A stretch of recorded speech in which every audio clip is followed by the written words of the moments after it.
Disinformation knows no borders, and today the stakes seem higher than ever. Welcome to Truth Talks, a brave new podcast series tackling the challenges of fake news and propaganda head on. Join us for engaging short conversations with experts from all EU member states and Ukraine as we uncover the truth behind dominant disinformation trends and explore the strategies shaping Europe's fight against manipulation. In this episode, we are zooming in on Croatia.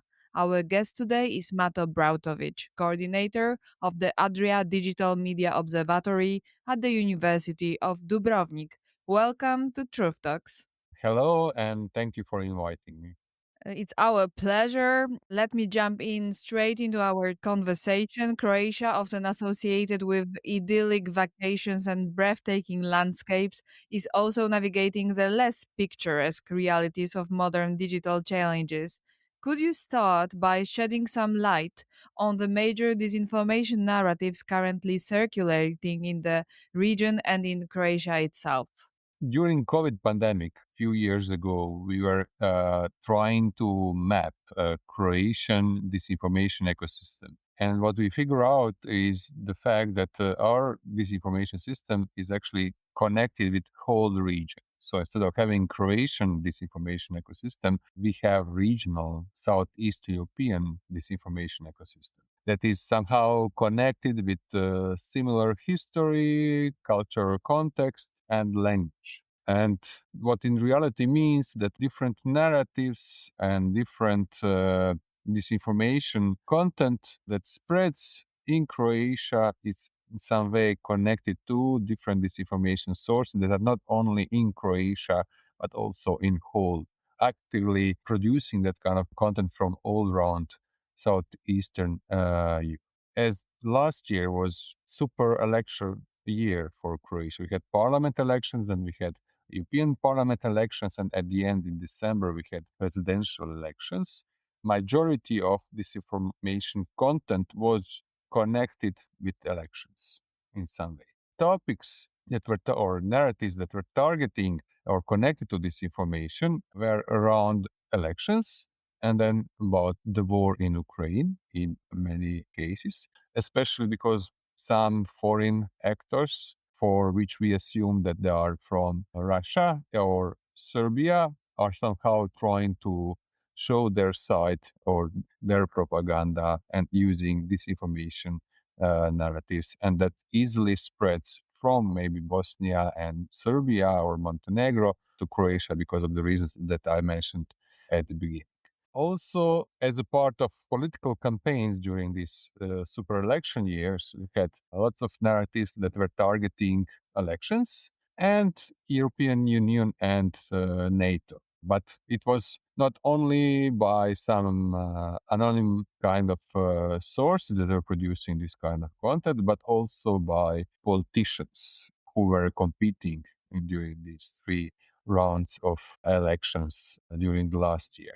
One of the leading politicians and now re-elected president of Croatia had the campaign of keeping Croatian soldiers only on Croatian soil, and that could be related to anti-NATO or kind of narratives that were circulating not only through social media or internet, but also through mainstream media and general public. Lots of cases, but in total volume, if we compare and reach of these campaigns, disinformative campaigns, much smaller than in during the times of COVID-19 pandemic. Okay, you mentioned elections last year. And what about this year? Is it the topics that you mentioned outside of elections that are still a focus of disinformation campaigns like the war against Ukraine, EU, and NATO? Or how would you describe the current post electoral narratives? Okay, because the runoff of the presidential elections was recently 2 weeks or 3 weeks ago. We are still in this post-election phase, but total volume of the disinformation is relatively small comparing all the previous years. Although in May we will have local elections, and I'm pretty sure that some of the actors will try to manipulate with, especially on the level of bigger cities in Croatia, especially capital of Croatia. They will create disinformation campaigns targeting parties, politicians. In that sense, So it I, is usually some kind of black PR against them. yeah, I'm pretty sure like that. But as I already mentioned several times, the total volume is relatively small. We are totally surprised that it's not much bigger. But as we already have politicians who are somehow in that line or promoting that kind of narratives, that we, for example, during the presidential elections, we had candidates who were promoting ads on social media, on Google, on Meta, and had campaigns that are openly promoting some conspiracy theories about Croatian army, about NATO, about migrants, about gender issues, etc. I'm pretty sure that this kind of narratives will be also present on local elections this year, but more localized topics, and which is actually on the other side very hard to do some kind of serious research because there are so many towns and places and municipalities in Croatia, so they will all have some specific kind of narratives connected to them. And you mentioned already the names of Russia and Serbia, but more comprehensively, what are the main actors of disinformation in Croatia? Here I mean countries also, but also other actors, like, for example, politicians, internal politicians. Maybe could you give me some kind of a list of major disinformation creating actors? Okay. So first of all, in sense of domestic kind of actors, we talk about right, extreme right or populist politicians who are using disinformation narratives for their campaigns, or if they are in position to be reelected, or if they are in opposition to target the politicians in power. Then also we have a role of actors that are from the region, mainly from Serbia, that their narratives are usually in line with pro Russian views and pro Russian disinformation campaigns, including state sponsored media, and not only on Russian side, but also Serbian side, from their national news agency to many of mainstream media in their country who are actively promoting this kind of narratives. Also, lots of pseudo or alternative media in Croatia, but in region, who are feeding the public with conspiracy theories, which are many of them from the global level, and they use their content for their campaigns.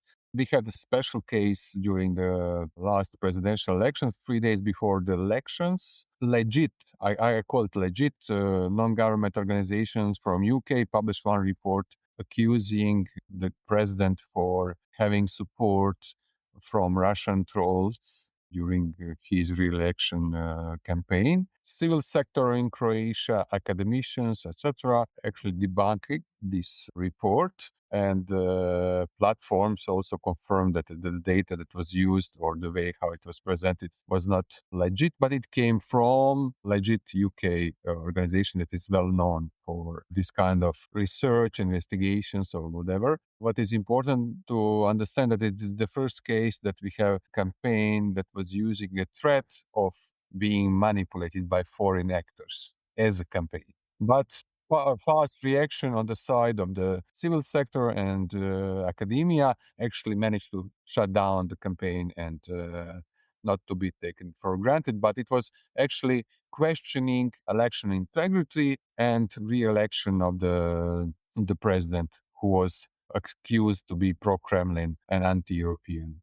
Because you are mentioning now questioning election integrity. So, in a way, in itself, it's not a fake news or real disinformation. It's just doubting the validity of some democratic processes. It's a kind of a interpretation or exaggeration. So, what is really disinformation that you are looking after?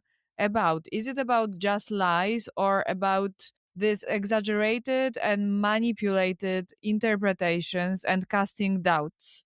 Okay. So to be able to fact check something, it has to be factual. So if there is opinion built in it, it's very hard to do any kind of meaningful fact checking. You need facts to confirm something. If you don't have facts to confirm or not confirm something, then it's impossible to talk about disinformation. Although it can be disinformation. I know through the literature or through many cases, this is a blur line, between what is disinformation, what is not.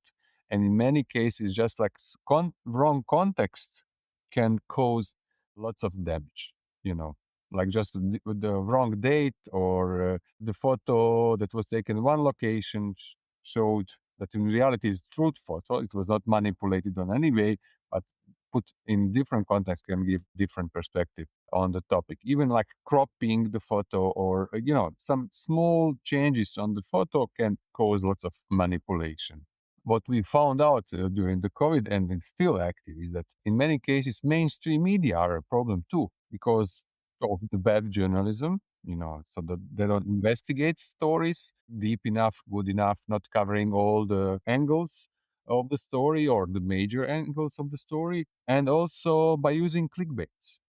If we know that majority of the readers or users of the online media, for example, will read only headlines, and then you are tricking people or manipulating with people with headlines, and you will cause lots of damage by doing that too. During the COVID-19, what we found out is that major disinformation actors were using mainstream media from Croatia not to criticize them. That was the basic assumption on our side, but actually to prove their ideas. Hmm. Fascinating. So that was, a shocking moment for us as researchers, because ADMO involves 11 different academia organizations, but also fact checkers and some other civil sector and media companies. And we had to discuss this for several times because we were shocked by the role of some mainstream media, but not even mainstream media per se, but also some journalists working for some or not working or doing their best and based on the professional ethics. So It's how sometimes ends competition of the mainstream media with the social media. yes, so the mimics of the social media by mainstream media caused probably more damage than, I don't know, Russian foreign actors in Croatia, if we can talk about, because the reach of mainstream media is much larger. It's Than not of the about social media? yes, but even on social media, their pages and profiles have more audience than influencers or, some fake accounts or bots or similar. So that's also part of the problem. We all need to start changing our habits and the way how we consume information or disinformation, how we analyze or, not taking the information for granted in general. And also that means not only every citizens, but also researchers, journalists, politicians. That's only way how we can actually fix the problem. What are the most widespread fake news in Croatia in circulation at present? At present, to be honest, I'm not sure, because we have limited access to data coming out from the platforms. What it seems is going to be even less access to raw data. But as I said, we are now in this post-election phase, so we are still healing from elections and disinformation spreading during this time. But I'm pretty sure that in next month new ones will be created, especially because in May we have these local elections and they will target specifically the politicians in power and also some of the EU and NATO narratives will be part of that too. And you already mentioned in the beginning of our talk that in a way there is more regional character of disinformation in Croatia than one very much specific to Croatia itself, except for the elections that you are mentioning. So Is there any other specificity, uniqueness of Croatian disinformation landscape versus the region? Something that is very unique just to Croatia. I don't see the difference. I see it's like interconnected ecosystem, and we have lots of domestic disinformation in Serbia, but not because it was targeting Croatian citizens. It very easily spreads from Serbia or from Montenegro to Croatia. And that's where I see a huge problem. And we already mentioned Russian actors in several occasions.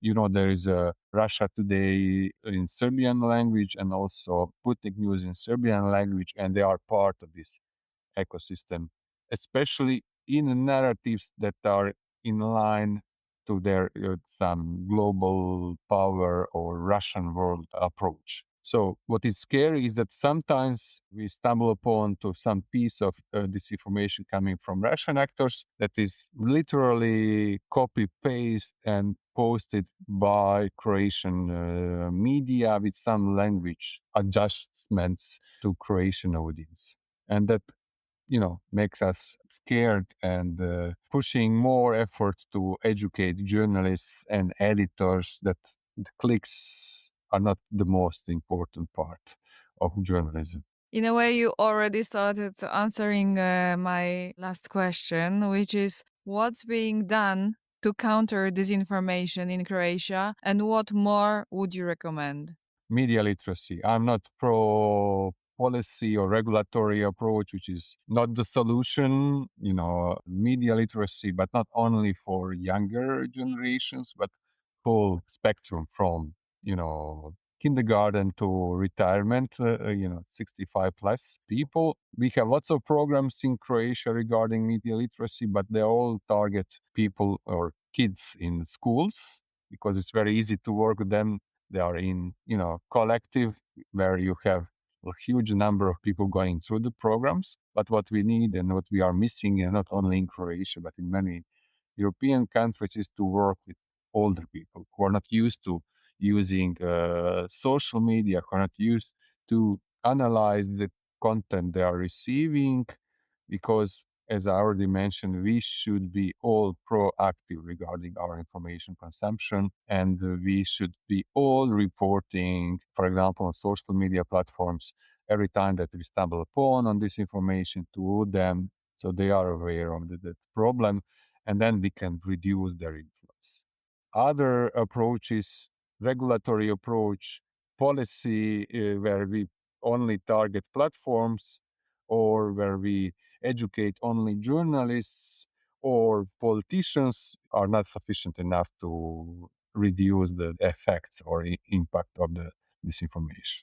So we need this comprehensive approach. That brings us to the end of our conversation about Croatia's disinformation landscape. Mato, thank you for sharing your valuable insights. Thank you. Truth Talk series is part of the project Guardians of Truth, fact-checking during Poland's EU presidency, which is supported by European Media and Information Fund, managed by Calouste Gulbenkian Foundation.